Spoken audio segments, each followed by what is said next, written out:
사슴TV의 교과서 조정모, 메인은 고주영, 결크러쉬 김기아리, 청청이 오빠 이준욱입니다. 고주영 원장이 이번에 또 강의도 하고 오셨잖아요. 맞아요.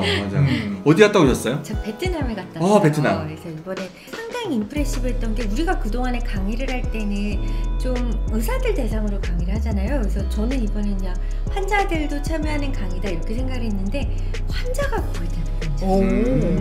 이제 환자 대상의 강의였고, 또 보형물의 안전성에 대한 강의를 했는데, 베트남 시장에서 더 독점률이 높은 보형물이 있더라고요. 그래서 그거를 선호하는 이유를 이제 물어봤죠. 그랬더니 이게 한국이랑은 조금 달라요. 저희 같은 경우에는 보형물의 촉감이라든지 뭐 보형물의 모양이라든지, 물론 안정성은 기본이고, 그래서 우리가 여러 가지 보형물들 중에 선택을 하게 되잖아요.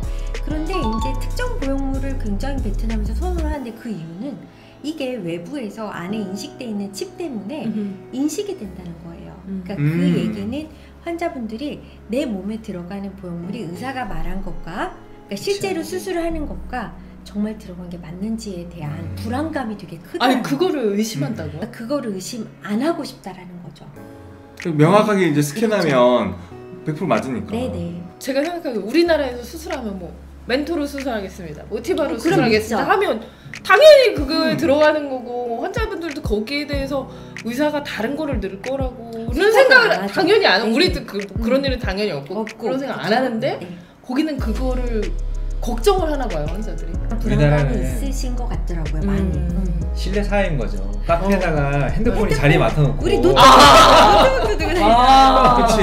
여기 노트북도 핸드폰 딱 아니고. 올려놓고 나 이제 화장실 갔다 와도 여기 그대로 있는 나라. 맞아요. 좋은 나라 우리나라. 실내를 그러니까 기본을 깔고 있잖아요. 무슨 보형물 넣을지는 의사를 믿는 건데, 베트남 같은 경우는 좀 걱정이 되니까 네, 그거에 내가 대한 인식할 게. 수 있는 그런 보형물을 또 선호를 한다. 제 강의 슬라이드가 한 100장 정도 됐어요. 근데 그 100장에 그런 인식이 되는 칩의 장점에 대한 건 언급이 하나도 안 됐거든요. 왜냐면은 나는 그게 보형물 선택의 기준이 아니, 표면이라든지 뭐 쫀쫀함, 장력 뭐 이런 걸 얘기를 듣기 쉽게 설명을 해드리고 그랬는데, 환자분들이 대부분이 이제 어떤 보형물을 선호할 때는 칩이 있는 점이에요. 그게 어. 중요 결정 네, 요인입니다. 그게 중요 결정이에요. 중국 분들 많이 오셨을 때 수술했을 때 특정 보형물이라고 자기 수술했다고 알고 있었는데, 재수술할 때 수술해보면. 다른 보형물. 그런 경우가 처음 보형물 있는 거고, 그래서 외국인 환자 경우에 재수술했을 때 모티바 같은 경우에 이게 칩이 있고 없고 차이가 이제 가격이 차이가 나는데, 똑같은데 왜 비싼 걸 더 선택하시냐고 물어보니까, 그런 신뢰도에 대해서 어떤 거에 그런 포인트를 주실 건지가 사실 차이가 좀 나는 것 같더라고요. 우리나라 환자들은 칩 있는 거하고 없는 거하고 뭐 선호하는 게 있나요? 우리나라 환자들은 일단 칩을 있는 걸 선호하진 않죠. 제가 봤을 때는 가장 큰 이유는 일단 가격인 거 같고, 그리고 칩이 있으면 엑스레이에 나오거든요. 하얗게. 그러니까 그 건강검진 하다가 그게 나오는 것도 의료진들이 보면 다 압니다. 이제 가슴의 검진, 건강 상태 확인할 때는 꼭 가슴 수술했다는 거를 말씀을 드려야 된다. 그래야 그 유방 촬영술 찍을 때 가슴을 이렇게 눌러서 찍잖아요. 근데 이제 보형물이 있을 경우는 이게 찍는 방법이 달라요. 아시잖아요. 네. 밀고 찍어야 되니까. 이야기하고 찍는 거랑 안 하고 찍는 거랑 결과가 달라질 수밖에 없어요. 특별한 테크닉이죠. 수술을 했다는 게 중요한 게 아니라, 수술 받으신 모든 분들이 이제 건강한 삶을 이제 영위를 하는 게 당연히 저희 목표를 삼고 있기 때문에, 이야기하는 거 뭐 부끄러운 게 아니라고 생각을 해요. 그리고 우리나라 환자들은 가격, 그리고 이제 칩이 있는 것 자체가 약간 다른 거는 칩이 없는데 얘만 칩이 있네? 이런 것 때문에 거부감이 좀 있는 것 같고, 특히 이제 가끔 외국인 환자들도 그런 걸 물어보시는데, 공항 검색대 통과하다가 혹시 걸리는 거 아니냐. 근데 일단 이 RF 칩은 공항 검색대는 걸리진 않습니다. 나를 스캔할 수 있다고? 약간 이런 거에 대한 거부감도 있는 것 같아요. 내 몸 안에 인식 칩이 들어있다고? 약간 이런 부분 때문에 좀 칩을 선호하지는 않으시는 것 같아요. 근데 기본적으로 그 RFID 칩의 그런 구성 성분 자체가 구리기 때문에 그런 구리다고? 구리.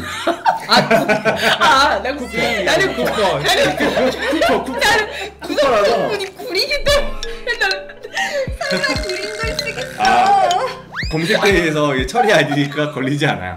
그리고 그 RFID는 인쇄 삽입용 칩입니다. 실제로는 이게 여기에 미국 같은 경우는 특정 보험회사에서는 여기다가 삽입하는 칩, 동일한 칩을 쓰기 때문에 뭐 인체에 유해하지는 않고, 보통은 유방암을 보려고 MRI를 촬영하는 거고, 칩은 베이스 쪽에 있기 때문에 이제 이제 유선 조직을 보는데 문제는 없는데 이제 흉곽 쪽에 만약에 문제가 있다 그러면 문제가 될 수 있죠. 근데 이제 그게 확률이 굉장히 낮기 때문에 이제 괜찮다고는 하는데 어쨌든 환자분들한테는 이런 장점 단점이 있다라고 설명을 해야 되는 거고 이제 외국인들이 느끼는 신뢰에 대한 문제 때문에 느끼는 칩에 대한 장점이 한국 사람들한테는 그게 그렇게 어필하진 않는 것 같아요. 이 정도 비용을 더 내면서까지 내가 그냥 의사를 믿으면 넣어주겠지라고 생각하기 때문에 그거를 굳이 칩이 있는 거를 선택하는 경우는 잘 없었죠. 칩이 없는 거를 많이 쓴 나라는 사실 우리밖에 없어요. 나도 그렇다고. 지금 이게 결국에는 우리나라 사람들이 칩이 없는 걸 선호를 한다고 하더라도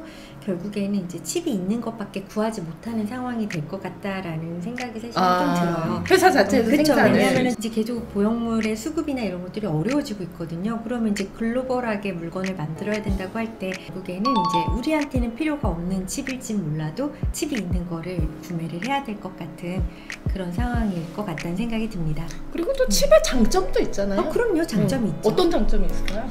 필리핀에서 이제 사망 사건이 있었을 때 그분에 대한 신원 파악이 안 됐는데 보형물을 스캔을 하는 과정에서 그분의 신원이 파악이 됐던 것도 있었고, 두 번째는 이제 칩이 들어가 있다고 하는 거는 반대로 그 보형물에 대한 워런티를 확실히 해준다라는 그런 장점이 있죠.